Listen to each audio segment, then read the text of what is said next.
Hi, I'm Norm Abram. Welcome once again to the new Yankee workshop.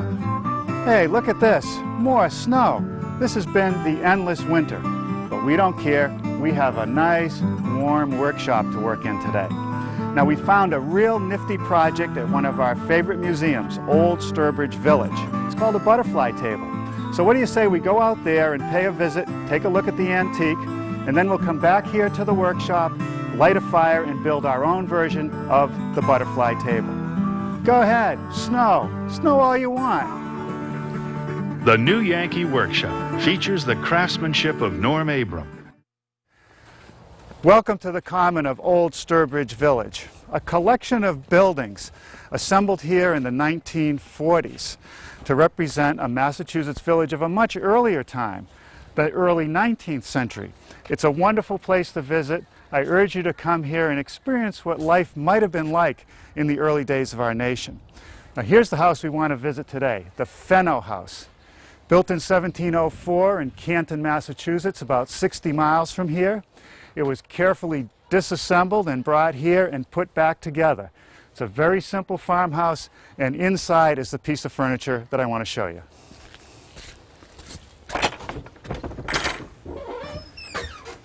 Now, this is not a surprise. A tight hallway would be typical in a house of this era. Now, once you're in the front door, you have a couple choices. You either go left, right, or upstairs. Now, they've set up this house to represent life around 1830, and they imagine a widow and her daughter living here, and they maybe had a renter upstairs. It was still a farm, and there were a few sheep around, so that's why you see this wool, which they would have sheared off the sheep, cleaned, and then put it on this spinning wheel and made yarn. And once you have yarn, you can make things like this rug, or perhaps fabrics, which were really important around that time.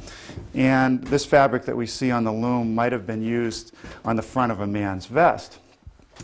There's an interesting collection of furniture in this room, and that would have come together over a long marriage. Here's a nice secretary desk. Over here, a gate-leg table with a lot of ornate turnings.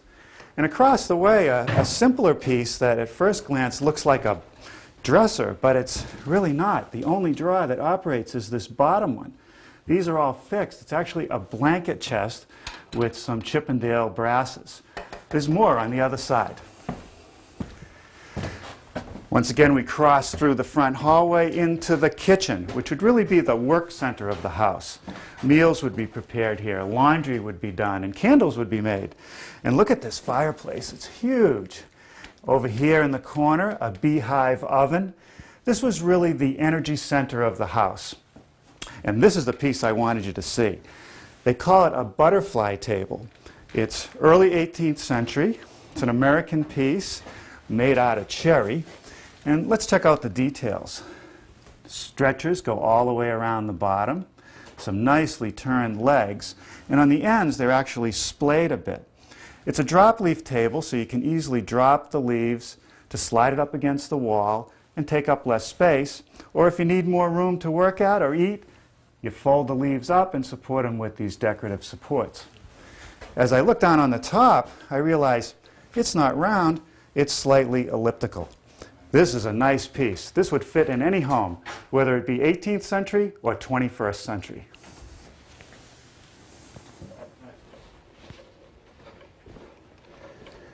Well, here it is, our version of that antique butterfly table. It's a pretty accurate copy of the antique. Now, I'm not sure if butterfly refers to the leaves or these decorative supports, but I'm sure someone will write into us and let us know. It has some nicely turned legs, stretchers wrap the bottom, rails at the top, and the top is actually an elliptical shape. It's 38 inches this way and 33 inches this way. This is just the kind of piece you might use in a bedroom where you could set a TV on it, or it could be an occasional table anywhere in the house. And if you drop one of these leaves, you can easily slide it up against the wall to take up less space. If you'd like to build your own version of the butterfly table, a measure drawing is available with the materials list, and you'll hear more about that before the program ends. I want to start today with the top, so I've selected some boards. Now, cherry can be tough. It can have wild grain. It can have a lot of color variation from one piece to the other. And occasionally you'll run into wood that has sapwood, or pieces that have sapwood, this white material, and I don't want to see that. So I've arranged these in what I think is the best combination of color and grain, and I want to glue them together. 2 pairs for the leaves, 1 for the center of the table. And you see this joint? This has to be perfect before I can glue it up. To straighten it out, we'll head over to the joiner. Before we use any power tools, let's talk about shop safety. Be sure to read, understand, and follow all the safety rules that come with your power tools. Knowing how to use your power tools properly will greatly reduce the risk of personal injury. And remember this, there is no more important safety rule than to wear these safety glasses. Now, a joiner has a cutter head and 2 tables. This is the in-feed table where I've set the board. When the machine is running, the knives in the cutter head will remove material so that it slides onto the out-feed table and it straightens the board in the process. All right, let's see how we did. Now that's what we're trying to achieve. Now we can glue it up. Now we've used a variety of methods in joining the edges of boards together. Sometimes a glue joint, sometimes biscuits, but today I'm just going to use the glue.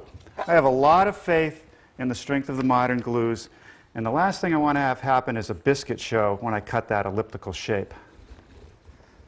When I put the pressure on here, just enough to squeeze the joint tightly together, not squeeze all the glue out of the joint. Well, now it's time to start working on the legs. And what I like to do on a project like this is make a full-scale drawing of the leg with all the details, every diameter, every distance from the bottom. And that becomes my reference over at the lathe. I've mounted a piece of cherry that's 1 3/4 inches square in the lathe. And now I can simply take the template, set it on top of the piece, and then mark where it's going to be square. Right here, right here, and right here. Now when I do lathe work, I have a full face mask. You don't want that piece coming off and hitting you. Now this part will be turned square and then turned up to the next square section. I'm going to start with this skew chisel and make the initial cut at the transition, and then I'll round off the area to be turned with a gouge.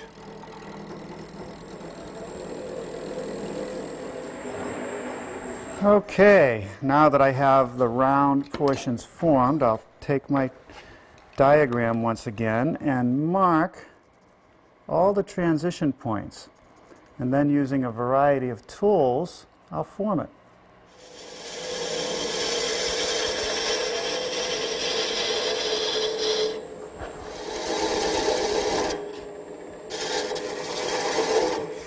Now the whole time I'm keeping my eye on that diagram, and once I think I'm close to the final diameter, take my caliper, set it to the diagram, bring it to the piece, and check it. And I can take a little more off of that. Now I'm pretty much going to form this by eye using this spindle gouge and the tool rest as a guide. 1 down, 3 to go. The stretchers and the rails of our butterfly table are connected to the legs with mortise and tenon joinery. The mortises go in the legs. It's a very traditional method of building furniture, very strong, and we like to make the mortises with our dedicated mortiser. The drill bit does most of the work removing the material, and the chisel squares it up. All right, now in just a few seconds, I did something that would take me about 15 minutes with a drill bit and a chisel.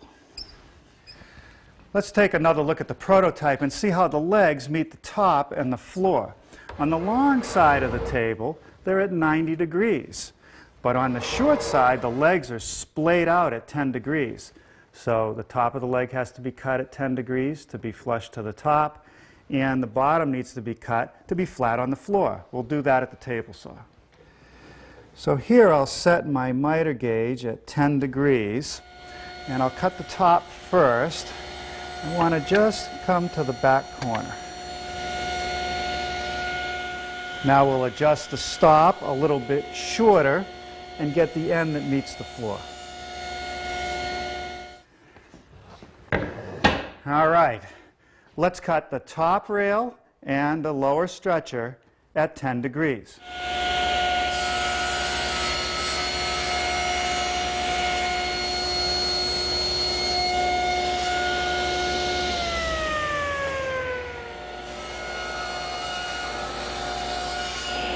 Here I'm beginning to form the tenons on the ends of the rails, and I'll do the same for the stretchers.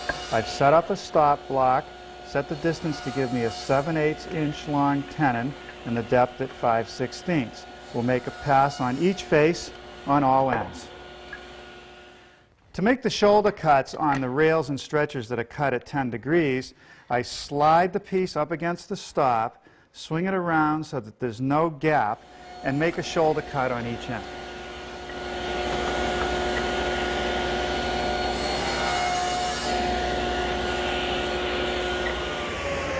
To get the remaining shoulder cut, I have to swing the miter gauge 10 degrees on the other side of 0.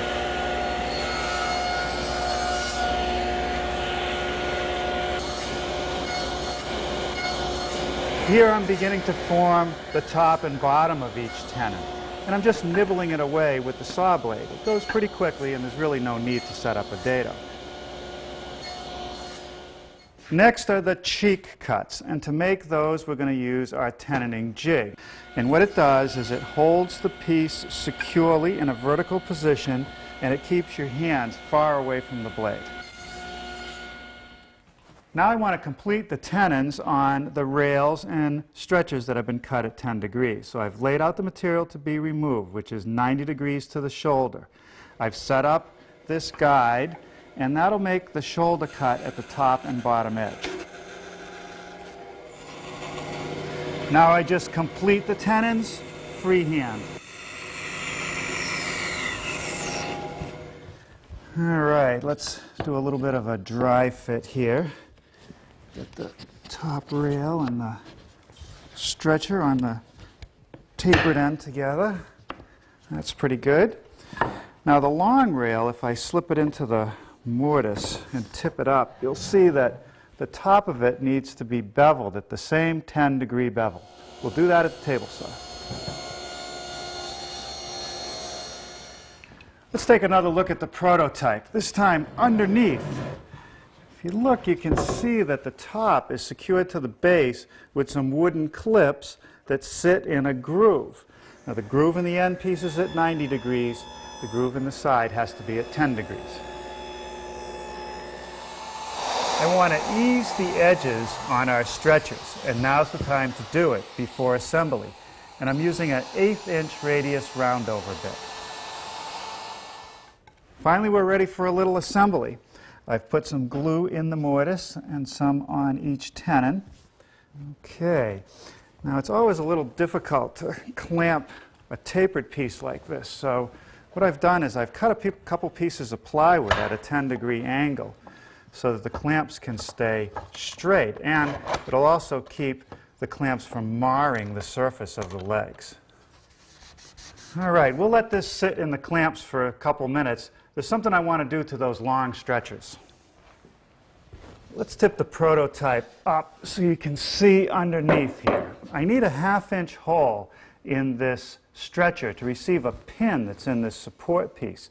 If I were to drill the hole 90 degrees to this top surface, the axis of that hole would line up with the center of this rail. I want to kick it out about 3 degrees, so I'll drill the hole at 3 degrees. To drill that hole at 3 degrees, I've taken a scrap and ripped it at a 3-degree angle. I'll set that on the drill press first, then the stretcher, so now it's tipped 3 degrees, and I can drill the hole.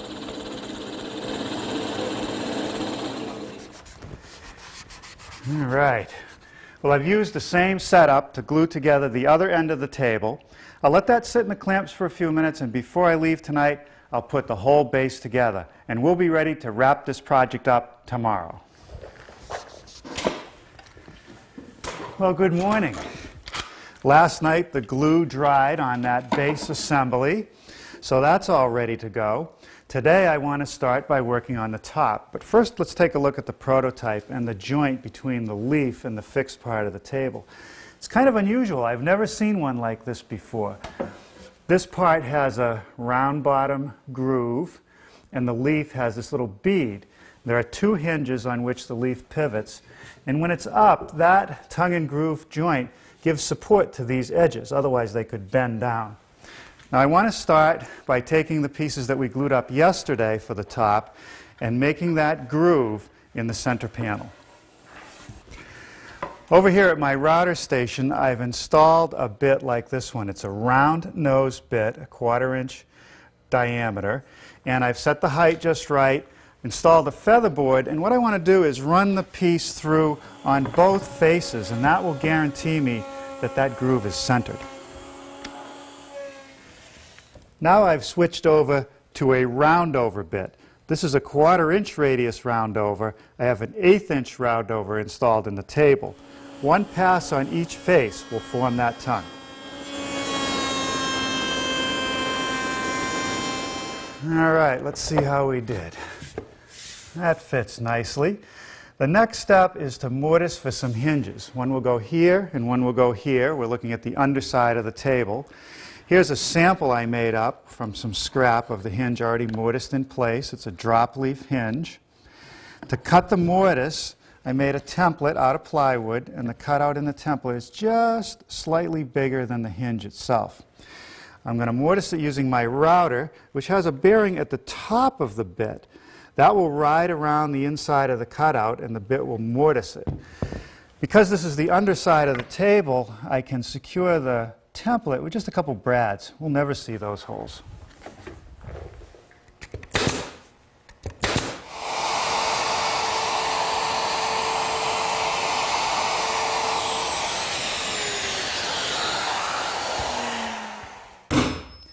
Now I just use a spring-loaded corner chisel to square up the corners. The next thing to do is to make a slot in the leaf to receive the barrel from the hinge. To do that, I've set up this straight edge clamp. I have a 1/4 inch round nose bit in my router, and I'll just plow out enough material for that barrel.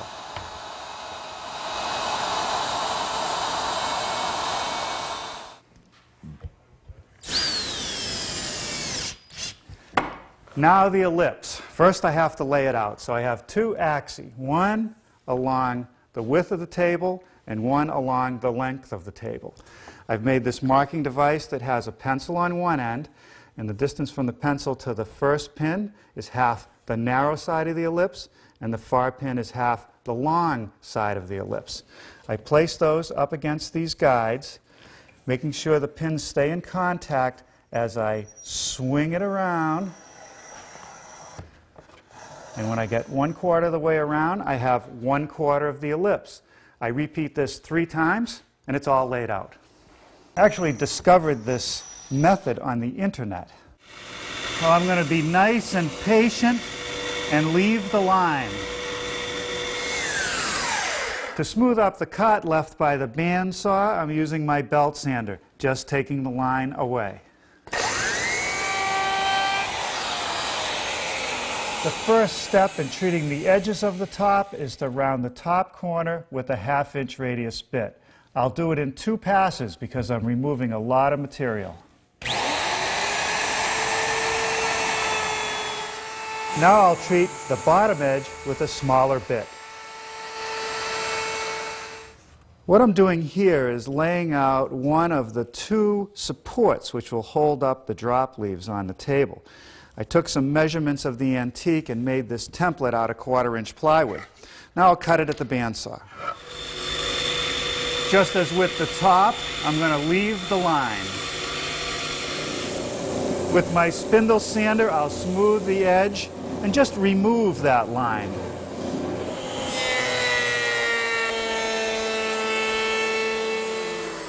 Using a portion of a 1/2 inch roundover bit, I've eased the back edge of the support so it'll clear the rails of the table as it's operated. Now I've switched to a 1/8 inch radius bit to ease the corners on the decorative edge. I need to form a 1/2 inch diameter pin at the bottom of the support to go into that hole we drilled in the rail. I'll make the initial cuts at the bandsaw. Using a saw and a chisel and then some sandpaper, I'll complete that pin. Now I've installed the supports, and I'm going to take a little wedge and hold it away from this rail a bit so it won't hit it as it swings around when the table is fully complete. And take this straight edge, lay it across the top, and mark the cut along the top of the support. That way, the top of the table will sit nice and flat when it's open. I don't know the exact angle of that cut. So what I'm going to do is take my adjustable bevel gauge, set it against the back of the piece, and align it with the pencil mark. Once that is set, I can then set the gauge against the miter gauge for the saw, swing it around until it's parallel to the saw blade, lock it down, and we'll be ready to make the cut. Now I want to drill a hole in the top of the support for a 1/2-inch dowel pin, which will fit into the bottom of the table. I've set my doweling jig square to the back of the support, and I'll drill a hole about 3/4 of an inch deep. Okay, a little bit of glue in that hole we just drilled. Piece of 1/2-inch dowel, tap it in, and then I'll trim it off, leaving about a 1/2 inch stick out. Now I'll use the 1/2-inch bit and just drill down a 1/2 inch deep. All right, now let's set the base on the top. And I did a pre-fit, so I got them lined up where I want them to be. And I'm going to secure it with these clips. You've seen me make them before. It's just a clip with a little tongue on it that slips into the grooves that I made in the rails earlier. And we'll put about 8 of these in place, and we'll be done with the woodworking. A little more sanding, and this piece will be ready for the finishing room. For the finish on our butterfly table, we're going to turn to a formula given to us by Michael Crow, who's the head finisher down at Leonard's Antiques. And the recipe here calls for us to first mix up some stain. It's a water-based stain, so we mix 3 parts of American cherry with 1 part standard brown walnut. And I'm applying it with a rag. Just rub it in and even it out.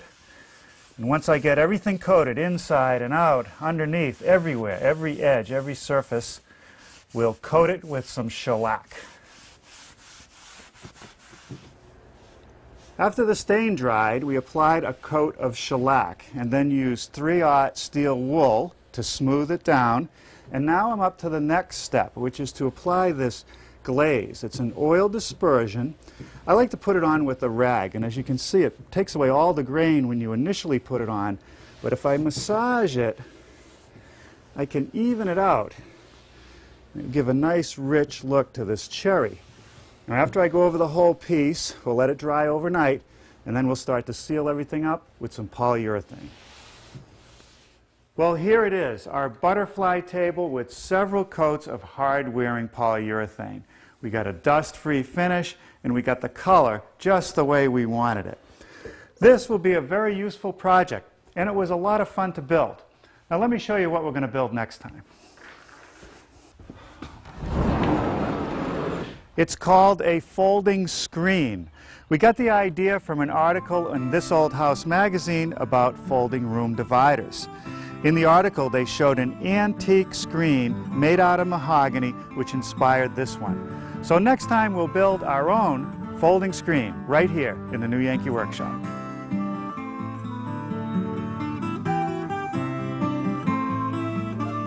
If you enjoyed this New Yankee project, please visit our website at newyankee.com for a complete online catalog of all the other projects you've seen Norm build here in the New Yankee Workshop.